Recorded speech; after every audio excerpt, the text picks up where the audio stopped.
नमस्कार, जनतंत्र टीवी देख रहा मेरे साथ मैं हूं शंकर दत्त पंत। उत्तर प्रदेश के प्रयागराज में इलाहाबाद सेंट्रल यूनिवर्सिटी की कुलपति की एक चिट्ठी इन दिनों सुर्खियां बटोर रही है।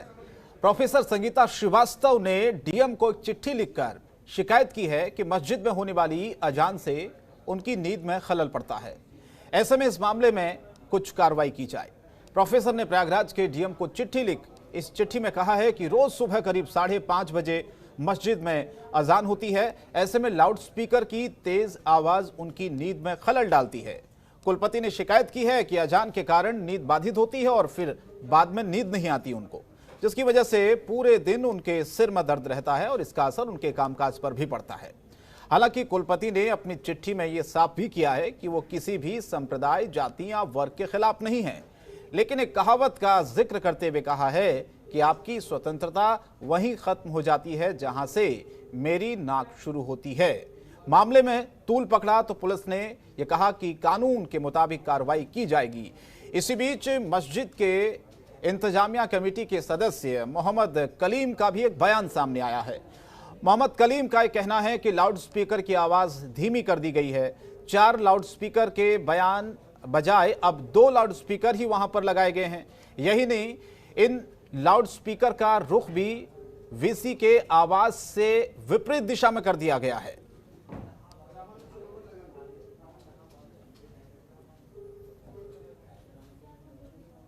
जी, माननीय वीसी इलाहाबाद यूनिवर्सिटी का एक पत्र मेरे भी संज्ञान में आया है, जो उन्होंने जिला मजिस्ट्रेट को लिखा है कि एक निश्चित डेसिबल से ऊपर माइक के द्वारा अजान होती है, जिससे उनको डिस्टर्बेंस होता है। तो हम लोग इसका अध्ययन कर रहे हैं और उसमें जांच करके, और ये भी सुप्रीम कोर्ट और हाई कोर्ट की गाइडलाइन है कि 10 बजे शाम से सुबह 6 बजे के बीच में कोई नॉइस पोल्यूशन नहीं होना चाहिए। कोई भी पब्लिक एड्रेस सिस्टम से एक लिमिट के बाद प्रचार प्रसार नहीं होना चाहिए, आवाज़ नहीं होनी चाहिए। और यदि किन्हीं कारणों से ऐसा होता है तो उसकी स्पेसिफिक अनुमति होनी चाहिए, अन्यथा ये अवैध है। और इस पर मैं तत्काल अध्ययन करके कार्रवाई करूँगा, जिससे कि जो माननीय उच्च न्यायालय और उच्चतम न्यायालय का आदेश है उसका अनुपालन किया जाए। देखिए, 570 सन 2020 डिवीजन बेंच द्वारा निर्णित एक फैसला है, जिसमें अफजाल अंसारी और 2 अन्य व्यक्तियों ने माननीय उच्च न्यायालय के सामने ये रिट याचिका प्रस्तुत की थी कि गाजीपुर, हाथरस और फर्रुखाबाद में अजान पर जो रोक लगा दी गई है वो अजान पर रोक हटा दी जाए।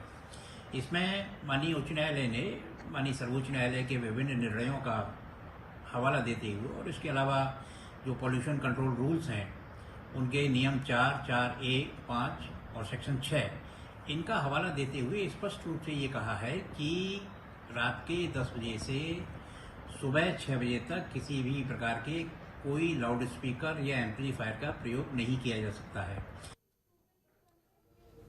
और कुलपति की चिट्ठी पर अब सियासत भी तेज हो गई है। जहां एक और सपा ने चिट्ठी के जरिए बीजेपी पर निशाना साधा है, तो वहीं दूसरी ओर बीजेपी का यह कहना है कि नमाज के समय मस्जिदों से की जाने वाली अजान धार्मिक स्वतंत्रता के अधिकार में आता है। यह इस्लाम का एक अभिन्न अंग है, लेकिन लाउडस्पीकर या अन्य उपकरण का उपयोग करना संवैधानिक रूप से उचित नहीं है। देश का संविधान और कानून प्रत्येक व्यक्ति को इस बात की इजाजत देता है कि अगर उसके अधिकारों में हनन होता है, अधिकारों का उल्लंघन होता है, तो सक्षम अधिकारी के सामने अपनी समस्या को, अपनी शिकायत को रख सकता है। इलाहाबाद विश्वविद्यालय की कुलपति ने भी लाउडस्पीकर की आवाज से होने वाली समस्या, अपनी नींद में जो खलल होती है, उसकी शिकायत प्रयागराज के जिलाधिकारी से की है और उन्होंने नियमों का उल्लेख भी किया है। अब जिला प्रशासन प्रयागराज ये तय करेगा कि अगर नियमानुसार शिकायत सही है तो उस पर कार्रवाई सुनिश्चित हो। नमाज के समय मस्जिदों से की जाने वाली अजान धार्मिक स्वतंत्रता के अधिकार के अंतर्गत आती है। यह इस्लाम का एक अभिन्न अंग है, लेकिन लाउडस्पीकर या किसी अन्य उपकरण का प्रयोग करना संवैधानिक रूप से उचित नहीं है। माननीय उच्च न्यायालय इलाहाबाद ने 15 मई 2020 को अपने डबल बेंच के ऐतिहासिक फैसले में इस प्रकार के उपकरणों के माध्यम से की जाने वाली अजान को गैरकानूनी बताते हुए शासन से इस पर प्रतिबंध लगाने के लिए कहा। माननीय उच्च न्यायालय का मानना था कि इससे लोगों की निजता प्रभावित होती है। रात्रि 10 बजे से सुबह 6 बजे तक लाउडस्पीकर के प्रयोग को माननीय उच्च न्यायालय ने वर्जित किया था।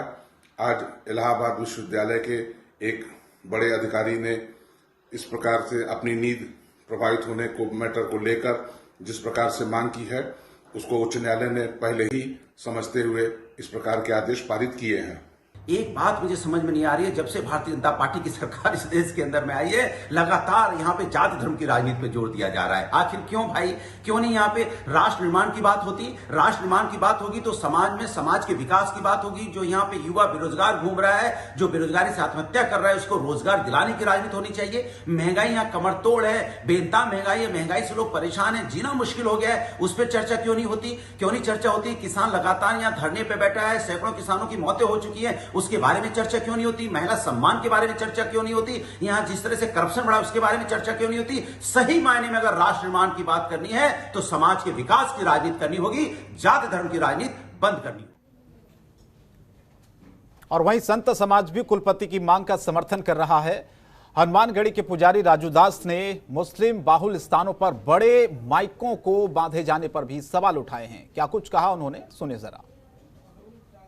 अजान होती है यह बिना लाउड स्पीकर की भी हो सकती है। उन्होंने जिलाधिकारी से मांग किया है कि लाउड स्पीकर से जो है तो सोने में दिक्कत आती है, तो ये बिल्कुल सही बात है। यह जो है देखिए, इस्लाम में बुत परस्ती हराम है, इस्लाम में मूर्ति पूजा नहीं मानते हैं, इस्लाम में आकार की पूजा नहीं मानते हैं। तो जब आकार को मानते नहीं है तो उनके यहाँ लाउड स्पीकर से अजान पढ़ने की जरूरत क्या है? यह निश्चित रूप से उनको तो मानसिक रूप। तो इस पर हम चर्चा की शुरुआत करें, उससे पहले आज के कुछ सवाल आपको बताते थे। सबसे पहला सवाल हमारा यह है कि अजान से दिक्कत है या फिर लाउड स्पीकर से, जिस तरह से हंगामा मचा हुआ है। दूसरा सवाल हमारा यह है कि क्या तेज आवाज से मौलिक अधिकारों का हनन हो रहा है। तीसरा सवाल यह है कि शिकायत पर पार्टी विशेष का ठप्पा आखिर क्यों।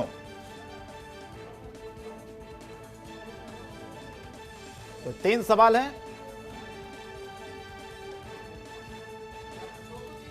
जिस पर हम चर्चा की शुरुआत करते हैं। मेरे साथ खास मेहमान भी जुड़े हुए हैं। कमर अली साहब भारतीय जनता पार्टी के नेता हैं, बहुत बहुत स्वागत है कमर अली जी आपका। इसके अलावा रामानुज हमारे संवाददाता लखनऊ से इस वक्त हमारे साथ सीधे जुड़ चुके हैं। सबसे पहले रामानुज, आप ही का रुख करते हैं, इस चिट्ठी से इतना बवाल क्यों मचा हुआ है? शिकायत हुई, अब इसके बाद क्या कोई कार्रवाई हुई है?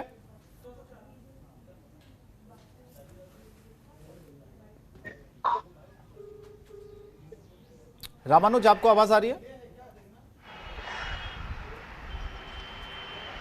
चलिए हम दोबारा संपर्क साधने की कोशिश करेंगे। रामानुज को शायद हमारी आवाज नहीं आ रही है। कमर अली साहब, आप अगर मुझे सुन पा रहे हैं, समस्या क्या है सर? अजान से दिक्कत है या फिर लाउड स्पीकर से दिक्कत है? क्योंकि प्रोफेसर संगीता श्रीवास्तव की ये चिट्ठी खूब सुर्खियों में इस वक्त।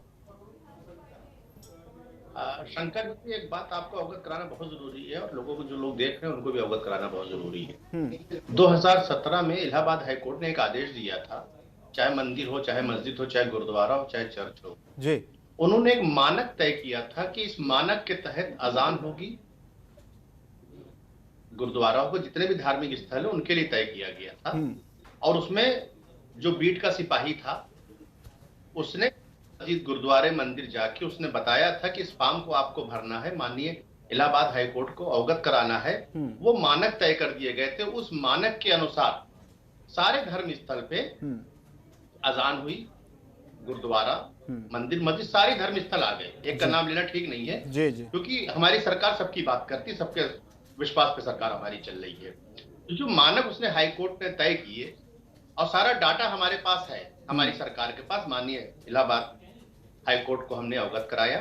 उस अवगत कराने के बाद वो मानक, अगर कोई भी उस मानक का अगर उल्लंघन करता है, कोई भी उल्लंघन करता है तो उसके खिलाफ हमारी सरकार कार्रवाई करेगी जी। देखिए, मानक का उल्लंघन नहीं होना चाहिए। जब इसको खुद संज्ञान लिया था इलाहाबाद हाई कोर्ट ने, हमारी सरकार का काम है उस हाई कोर्ट के आदेश का पालन कराना, और उसका कोई उल्लंघन करेगा उसके खिलाफ कार्रवाई होगी। न इस पे कोई जाति है, ना कोई धर्म है। सापा के लोगों को जानकारी बिल्कुल नहीं होती है, हर चीज को हिंदू मुसलमान से जोड़ देते हैं, क्योंकि सत्ता के लालसा उनके अंदर। 27 साल बेहाल कहा था उन्होंने, उसके साथ गठबंधन कर लिया। जिनको जेल भेजने की बात करते थे उनके साथ गठबंधन कर लिया। ठीक, देखिए, वो सत्ता की लालच में वो हिंदू मुसलमान करेंगे, तरह तरह की बातें करेंगे। अगर किसी को परेशानी है, बिल्कुल है, किसी भी जाति धर्म को अगर परेशानी है तो हमारी सरकार उस पर कार्रवाई करेगी, हमारी सरकार उस पर गंभीर है। ठीक है कमर अब ये अली जो साहब। बात करते हैं समाजवादी के लोग, इनको ना इनके राष्ट्रीय अध्यक्ष को जानकारी है इलाहाबाद हाई कोर्ट की, ना इनके प्रवक्ताओं को जानकारी है। अगर जानकारी होती तो छटपटा नहीं रहे होते सत्ता के लिए। ये राजनीतिक दुकानें अपनी कौम की बंद करके इनको जनता की सेवा की बात करना। ठीक है, वो आरोप लगा रहे हैं आपके ऊपर, आप जाति और धर्म की बात ज्यादा करते हैं। मैं आऊंगा, जवाब लूंगा। फखरुल हसन चांद साहब भी हमारे साथ समाजवादी पार्टी से जुड़ रहे हैं। इससे पहले मैं रामानुज का रुख कर लेता हूं, हमारे संवाददाता लखनऊ से जुड़े। रामानुज, जरा बताइए इस चिट्ठी में है क्या जिससे बवाल मचा हुआ इतना? देखिए शंकर की ये जो कुलपति हैं इलाहाबाद यूनिवर्सिटी के, उन्होंने ये पत्र लिखा और उसमें साफ कहा कि उनको सुबह जो है जब अजान होती है उसके लाउड स्पीकर की आवाज़ इतनी तेज होती है जिसकी वजह से उनको दिक्कत होती है। और इसमें हाई कोर्ट के अंदर जो है अपील भी है। और इससे पहले आपको बता दें कि सन 2012 और 2018 के अंदर इस पर कोर्ट ने निर्णय भी दिया था कि लाउड स्पीकर और एम्पलीफायर का प्रयोग नहीं किया जाए, जिसमें ध्वनि प्रदूषण धारा जो है 4, 5 और 5A का जो है उल्लंघन होता है। और इसको देखते हुए सभी धार्मिक स्थलों पर जो है लाउड स्पीकर और एम्पलीफायर का प्रयोग जो है वर्जित कर दिया गया था। और इसको लेकर जो है तमाम तरीके से जो ध्वनि प्रदूषण कम करने के लिए और कहीं ना कहीं निजता का हनन की अगर बात की जाए कि अगर कोई व्यक्ति सो रहा है उसके कानों में अगर तेज स्पीकर हो रहा हो, एक समय निर्धारित कर दिया सुबह 6 बजे के बाद और रात के 10 बजे के बाद जो है ये सब नहीं चलाए जा सकते। और इसके लिए लगातार जिस तरीके की अगर बात करें अभी वर्तमान की, तो जिस तरीके से कुलपति ने पत्र लिखा उसमें साफ लिखा है कि उनकी सुबह की जो नींद है वो कहीं ना कहीं दिक्कत होती है उनको। उनके जो अजान होती है, अजान के चलते जो है उनको दिक्कत का सामना करना पड़ता है। और कहीं ना कहीं इस पत्र से ही एक बवाल मचा हुआ है पूरे प्रदेश के अंदर कि आखिर अजान और अजान के बाद इस तरीके से सिर्फ अजान की बात इसलिए की जा रही है क्योंकि जो पत्र लिखा है उन्होंने साफ लिखा है उसमें कि ये अजान की जो आवाज़ सुबह आती है उससे कहीं ना कहीं उनको दिक्कत हो रही है। और इसके लिए कोर्ट ने भी पहले 2012 और 18 की अगर बात की जाए तो उसमें निर्णय दिया था कि इस तरीके के लाउड स्पीकर और एम्पलीफायर का प्रयोग नहीं होगा। लेकिन आज ये बात इसलिए उठी है कि उन्होंने पत्र लिखा, पत्र के अंदर ये साफ लिखा है कि उनको जो है समस्या हो रही है, उनकी जो है कहीं ना कहीं जो उनके निजता का हनन हो रहा है, तो इसके लिए वो पत्र लिखा। तो तब से जाकर सभी राजनीतिक दलों में खलबली सी मची हुई है। फखरुल हसन चांद साहब हमारे साथ जुड़े हुए हैं, क्या कहेंगे सर? इलाहाबाद हाईकोर्ट ने खुद इस बात को कहा है, इसमें नियम बाकायदा तय किए गए हैं, उसके बाद भी ऐसी परिस्थितियां क्यों आ रही हैं? देखिए, आप ये जो बोल रहे थे उनको पूरे मामले की जानकारी नहीं है। पहली चीज तो इलाहाबाद हाईकोर्ट ने लाउड स्पीकर और माइक पे प्रतिबंध नहीं लगाया था, एक ध्वनि निर्धारित कर दी थी कि इतनी ध्वनि के से ऊपर जो है उस लाउड स्पीकर का प्रयोग नहीं होगा। दूसरी चीज, अभी भारतीय जनता पार्टी के मित्र बोल रहे थे, अभी तो मैंने बोलना भी नहीं शुरू किया था और वो समाजवादी पार्टी और विपक्ष और सारी आरोप लगाने लगे। नहीं, आप लोगों की तरफ से कहा गया था कि जाति और धर्म की बात ज्यादा भारतीय जनता पार्टी कर रही है, आप लोग ये आरोप लगा रहे हैं ना, इसलिए उन्होंने सवाल पूछा है। देखिए कुलपति साहिबा जो भारतीय जनता पार्टी की केंद्र सरकार द्वारा केंद्र विश्वविद्यालय इलाहाबाद में नियुक्त हैं, सर अब आप इसको कहां लेकर जा रहे हैं? लगता है उनका रिटायरमेंट करीब है और वो राजनीतिक इसको दूसरी तरफ मत ले जाइए ना, उसी पे लेके आ रहे हैं जहां आप नहीं क्यों ना ले जाए, क्यों ना ले जाए, क्यों ना बात करें। आप ये थोड़ी कह सकते कि हम ये बात करें या ना करें। अगर उनकी राजनीतिक पारी उनको शुरू करने का मुझे लगता है जिज्ञासा होगी मन में, इसलिए उन्हीं ने इस तरीके की बात कही है, क्योंकि ये हिंदुस्तान है, हिंदुस्तान की सुबह भजन और आजान की आवाज से ही शुरू होती है। वो मुझे लगता है वो हिंदुस्तान को अभी जानती नहीं है, हिंदुस्तान को जाने। ये गंगा जमुनी तहजीब वाला देश है, यहाँ पे आजान और आरती की आवाज और भजन की आवाज से ही दिन की शुरुआत होती है। अच्छा, फिर मुझे बताइए, जो 4 लाउड स्पीकर वहां पर लगाए गए थे वो 2 क्यों कर दिए? उनकी आवाजें क्यों कम कर दी? फिर देखिए, ये तो आपको मस्जिद की कमेटी से पूछना चाहिए कि 2 लाउड स्पीकर लगे थे या 4 लगे थे, उनका रुख इधर बदल दिया या दूसरी तरफ बदल दिया। हमसे आप समाजवादी पार्टी का और हमारा पक्ष पूछिए ना। कमर अली जी, फखरुल हसन जी कह रहे हैं कि जो हाईकोर्ट की टिप्पणी का जिक्र आप कर रहे थे उसका इस बात से, इस विषय से कोई लेना देना नहीं है। जो मानक है उस पे ही, चाहे आरती हो चाहे अजान हो, उस मानक पे ही होगी।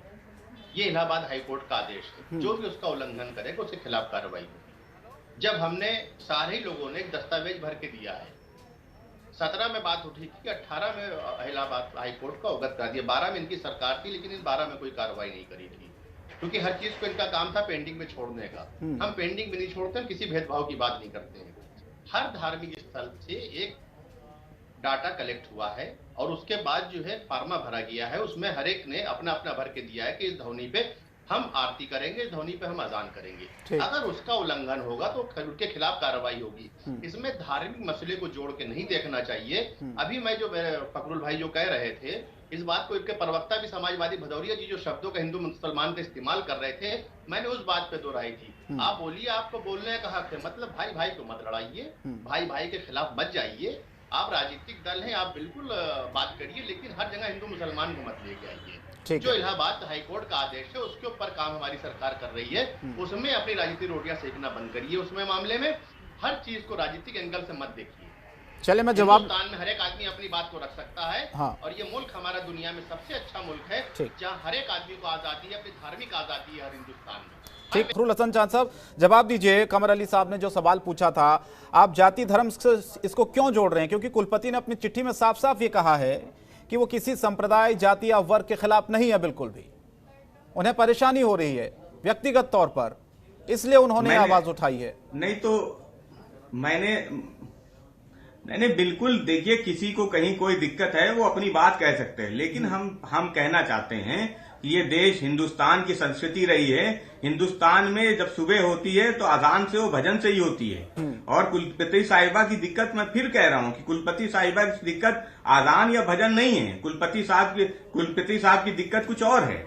और भारतीय जनता पार्टी तो इस तरीके के मुद्दे उठाना ही चाहती है। वो पूछना चाहती है कि इस तरीके के धार्मिक मामलों को आपने 2012 में क्यों पेंडिंग छोड़ दिया था, क्यों नहीं उठा लिया था, क्यों आपने हिंदू मुसलमान नहीं किया था।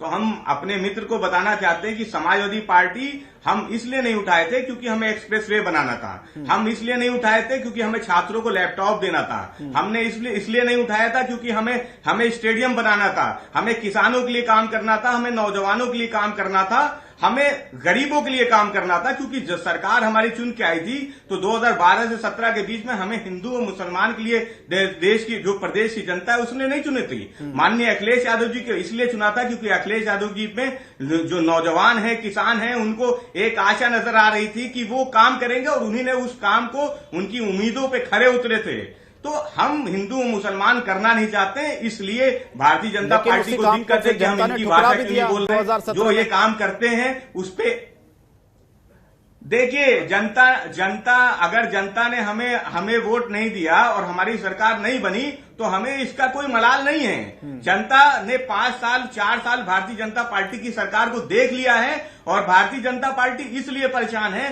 क्योंकि वो जानती है कि माननीय अखिलेश यादव जी पूरे प्रदेश के दौरे पे हैं और जनता के अपार जन समर्थन के बाद इनको मुद्दे नहीं मिल रहे हैं कि किस तरीके से ये उसके पीछे छुप जाए और 2022 का जो चुनाव 10 महीने बाद है उसको कैसे लड़ा जाए। क्योंकि ये एक्सप्रेसवे की बात नहीं कर सकते, ये लैपटॉप की बात नहीं कर सकते, ये किसान की बात नहीं कर सकते, ये नौजवान की बात नहीं करते, ये नौकरी की बात करते हैं तो ये दूसरे वीडियो जारी कर देते। 2016 की नौकरियां जो समाजवादी पार्टी सरकार में दी थी उनको अपना बता के वीडियो जारी कर देते। इसलिए भारतीय जनता पार्टी के पास बताने के लिए कुछ भी नहीं। ठीक है, कमर अली जी। देखिए, हमारे सापा के प्रवक्ता को जानकारी नहीं, 4 गुना हमने नौकरी दी है सरकारी। और दूसरी बात, ये बात करते हैं किसान भाइयों की बात करते हैं, 86 लाख किसान भाइयों के खिलाफ मुद्दे से अलग हो जाएगा विषय थोड़ा सा। आपकी नौकरी बातचीत करी है तो उसका जवाब भी तो लेंगे। जो आपके मीडिया सलाहकार ने एक वीडियो जारी किया था 2016 की समाजवादी सरकार में दी हुई नौकरी को अपना बताने का काम किया था। वही काम आप शिलान्यास काटने के बाद आपने नौकरी पे नौकरी देने का काम करना शुरू कर गलत चीज है। आपको जानकारी गलत, ये तरीका गलत है। फखरुल साहब, आपको मैंने समय दिया, फखरुल साहब आपको समय दिया मैंने, कमर अली साहब का समय उन्हें बोलने दीजिए। आपने सवाल पूछे, जवाब तो आप भी कहीं टीचर हैं, नहीं आप भी पढ़े लिखे व्यक्ति है फखरुल भाई, आप भी कहीं टीचर हैं, आपने अपनी बात को रखा, हमें तो बात रखने का हक है। बोले सर। ऐसे तरीके आप लोग मुख्यमंत्री जी अस्तीने तान लेते हैं, आप लोग अस्तीने तानने वाला काम खत्म करिए, चीखने चिल्लाने वाला मुलायमियत से बात को सुना करिए। आप लोग टीचर हैं, आप सरकारी, आप खुद एक नौकरी करते टीचर हैं, आप आप इस तरह का भेदभाव अरे आप बोलिए ना, आप अपनी बात कीजिए। आप हमारे ही पे डिबेट करते रहेंगे, हमारे पे चर्चा करते रहेंगे, आप अपनी बात कीजिए। मुनासिब नहीं है इस तरह चीखना चिल्लाना, मुनासिब नहीं। जो आपकी कार्यशैली उसको बदलिए थोड़ा सा। अरे विषय पर आइए कमर अली साहब, विषय पर आइए। आपने नियम बताए थे ना इलाहाबाद हाईकोर्ट के, उसे वो मान नहीं रहे हैं फखरुल हसन जी, उस पर आइए, बताइए ना। लाइए नहीं, 3 साल के जो शिक्षक उस्ताद कहलाते हैं, 3 साल के मदरसा के जो शिक्षक थे, आप उनकी तनख्वाहें क्यों रोक के गए? हमने अदा करी है। 3 साल गन्ना किसानों का भुगतान था, आप रोक के गए, उसको हमने अदा किया है। आप ये बताइए क्या आप करके गए? कौन सी उपलब्धि आप करके गए हैं? आप उपलब्धि आपके पास नहीं है। आप हिंदुस्तान उत्तर प्रदेश में सबसे ज्यादा हुकूमत 15 साल आप करी है आपने, और किसान भाइयों को कर्जदार बना के गए। उन शिक्षकों को, उस्तादों को आप कर्जदार बना के गए। कमर अली साहब, 18% आप हासिल करते हैं। विषयांतर मत होइए, विषयांतर मत होइए। जब आपने इन अल्पसंख्यकों को और मुसलमानों को हासिल किया भारतीय जनता पार्टी का डर दिखा के, तो आप आज की तारीख में उनके हित की बात करते, सिर्फ हिंदू मुसलमान करते। अरे आप किसके अच्छे हैं? गन्ना किसानों को 3 साल का भुगतान, उस्ताद शिक्षकों को 3 साल का भुगतान, किसान भाइयों का भुगतान, आप क्या बात करते हैं? आपने एक भी अपनी योग्यता नहीं बता सकते। आप भर्ती जरूर करते हैं, लेकिन एक जाति धर्म की भर्ती करते हैं, जिसपे हाईकोर्ट का आदेश होता है कि एक जाति धर्म के भर लिए गए। ये आपकी भर्तियां होती हैं, हमारी भर्तियां विवादित नहीं है। हम सबके साथ सबके विकास पे बात करते हैं, हम उसको सलाम करते हैं जो हमारे क्या सिस्टम है। आप क्या कोई पारिवारिक सिस्टम है? हमारे क्या पारिवारिक सिस्टम नहीं है। आप लोग पढ़े लिखे हो के योग लोग हो गए, मेरे पास वक्त नहीं है सर। समझिए उस नीति को। आप लोग क्या करते? कमर अली, मेरे पास वक्त नहीं है। कर रहे हैं, गुमराह करने का काम मत करिए। मेरे पास वक्त नहीं है। हाईकोर्ट के आदेश की बात करिए, रामानुज, सबके लिए है। मैं आपके पास आता हूं, आखिरी कमेंट संक्षेप में चाहूंगा इस पूरे मामले पर। अब क्या कोई कार्रवाई की बात आगे बढ़ी है? अधिकारियों का क्या कहना है? जो चिट्ठी प्रोफेसर संगीता श्रीवास्तव ने दी है डीएम को, उसमें जो शिकायत लिखी है, उस पर कुछ कार्रवाई होगी? बिल्कुल शंकर, अगर बात की जाए कार्रवाई होना तय है, क्योंकि उसमें एक समय दर्शाया गया है सुबह 4 बजे से जो है ये अजान, या यूं कहें कि लाउड स्पीकर से आवाज आती है। और ये जो नियम बता रहे थे अभी जिस तरह की समाजवादी पार्टी प्रवक्ता, उनसे 55 जो डेसिबल है वो करीब सुबह जो है 6 बजे के बाद से शुरू होगा और सुबह 10 बजे तक जो रिहायशी एरिया है सबका एक डिसाइड हुआ है कि कितने डेसिबल तक जो है स्पीकर लगा सकते हैं, कितने तक। और उसके बाद सुबह 10 बजे के बाद से लेकर जो है शाम तक वो अलग तरीका है। लेकिन सबसे बड़ी बात यह है कि सुबह 4 बजे जो एप्लीकेशन उन्होंने दायर किया, उन्होंने लिखा है कि सुबह 4 बजे से यहाँ पर जो है अजान की आवाज़ आती है। और जिस तरीके से सभी धार्मिक स्थलों की अगर बात की जाए, जब समय निर्धारित किया है कोर्ट ने कि सुबह 6 बजे के बाद से ही लाउड स्पीकर का प्रयोग किया जा सकता है, और उसमें भी एक निर्धारण है कि कितने डेसिबल का जो है वो माइक होना चाहिए, कितने डेसिबल का उससे आवाज़ निकलनी चाहिए। 45 से 55 डेसिबल के बीच की बात की गई है कोर्ट के द्वारा, जिससे ध्वनि प्रदूषण की धारा जो है 3, 4 और 5A और 5 का उल्लंघन नहीं होता। तो जाहिर सी बात है ये अधिनियम है